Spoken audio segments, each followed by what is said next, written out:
Hai gengs, welcome back to Sempuras. Kali ini gue kembali bakalan ngasih spoiler lagi nih, sebuah film yang berjudul Air yang dirilis tahun 2015 lalu.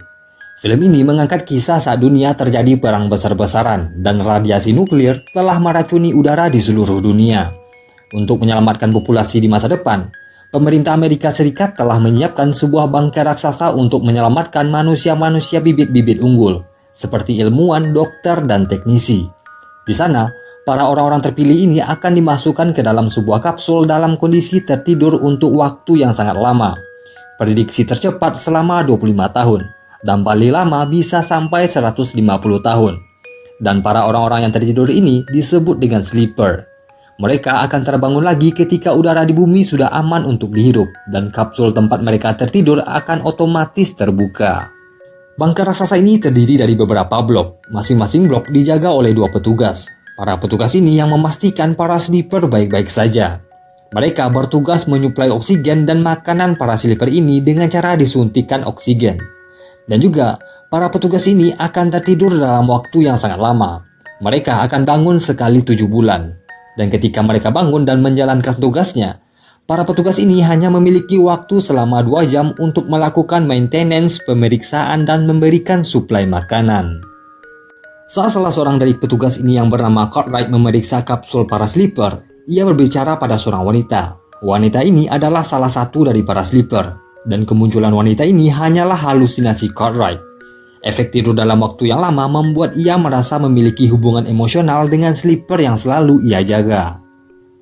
Cartwright dan rekannya yang bernama Bauer membagi tugas bulanan mereka. Bauer mengganti suku cadang, sedangkan Cartwright memeriksa seluruh ruangan dan kapsul para sleeper.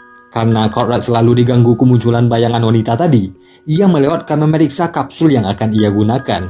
Sehingga saat ia bersiap kembali tidur, terjadi konsleting yang menyebabkan kebakaran.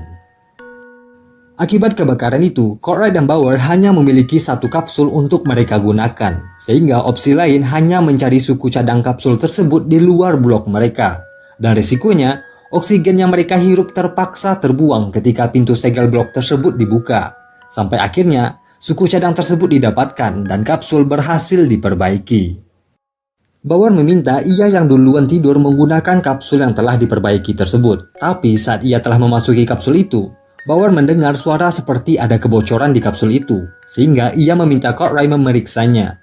Saat Cartwright pergi, Bauer merasakan kadar oksigen mulai menipis di dalam kapsul tersebut, yang membuat ia kesusahan bernafas.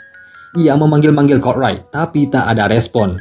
Dan seketika, kapsul tersebut menghisap seluruh udara yang ada, membuat plastik penutup kapsul itu membungkus tubuh Bauer dengan rapat dan ketat.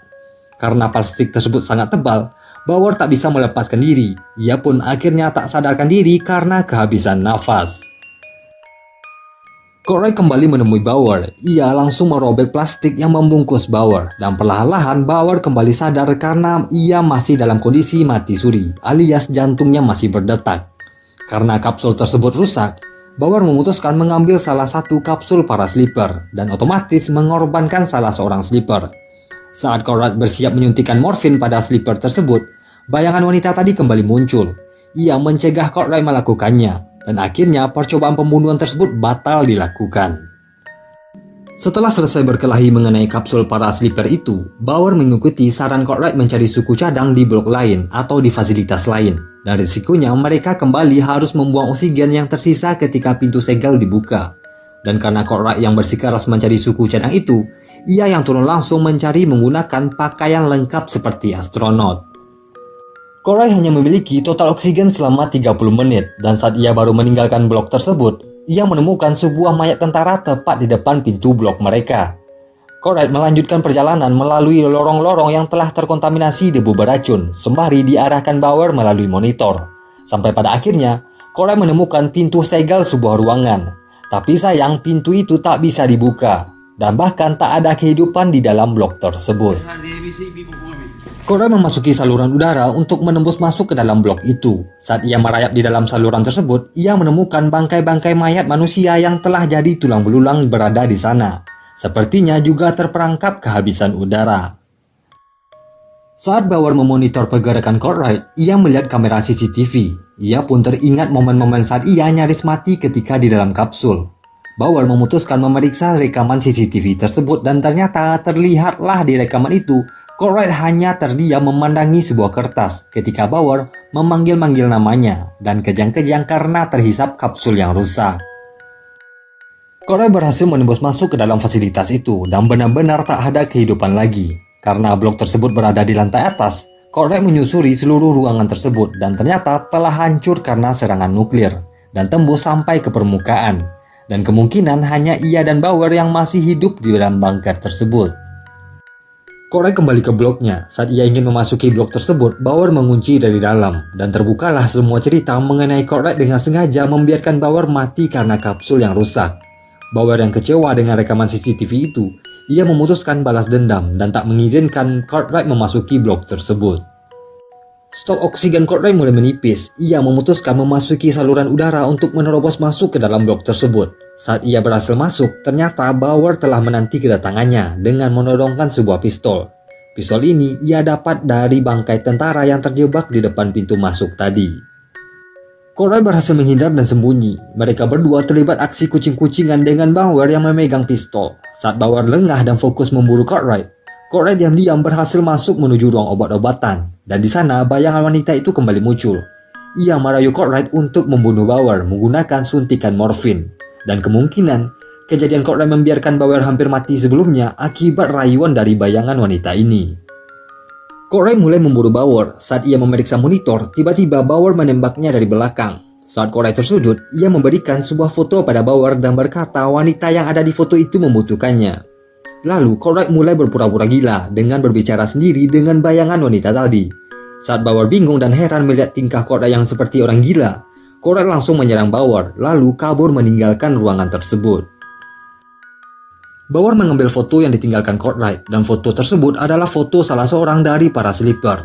Foto wanita yang selalu muncul di bayangan Cartwright dan ternyata wanita ini adalah istrinya Cartwright. Ia bernama Abby. Ia menjadi salah satu orang terpilih yang diselamatkan di dalam bunker tersebut. Karena Cartwright tak ingin berpisah dengan istrinya, ia juga memalsukan status perkawinannya dan melamar di tempat tersebut sebagai petugas. Bauer yang sadar Cartwright bersembunyi di sana, ia mulai memburu Cartwright sembari mengeluarkan sumpah serapah karena dikhianati. Diam-diam, Cartwright mulai mendekat. Saat Bauer mengancam akan menembak Abby, Cartwright langsung menyerang dan menyuntikkan morfin yang telah ia siapkan tadi ke lehernya Bauer. FYI, morfin adalah obat penenang, tapi jika disuntikan dengan dosis yang tinggi, obat tersebut bisa membunuh. Bauer hanya bisa pasrah setelah mengetahui Cartwright menyuntikannya morfin. Walaupun ia memegang pistol, ia tak tega membunuh Cartwright dan memilih berbaring di pojokan sembari menunggu ajalnya. Lalu oksigen hanya tinggal 5 menit lagi. Cartwright kembali ke kapsulnya dan melanjutkan hidup seorang diri sembari menunggu istrinya kembali terbangun. Setelah beberapa puluh tahun, fasilitas tersebut kembali menyala dan kadar udara beracun sudah berkurang, yang berarti udara telah aman untuk dihirup. Satu persatu kapsul para sleeper mulai terbuka. Perlahan-lahan masing-masing mereka mulai tersadar dari tidur panjang, termasuk Abby, istrinya Cartwright. Saat ia keluar dari kapsul, Cartwright langsung berjalan menemuinya.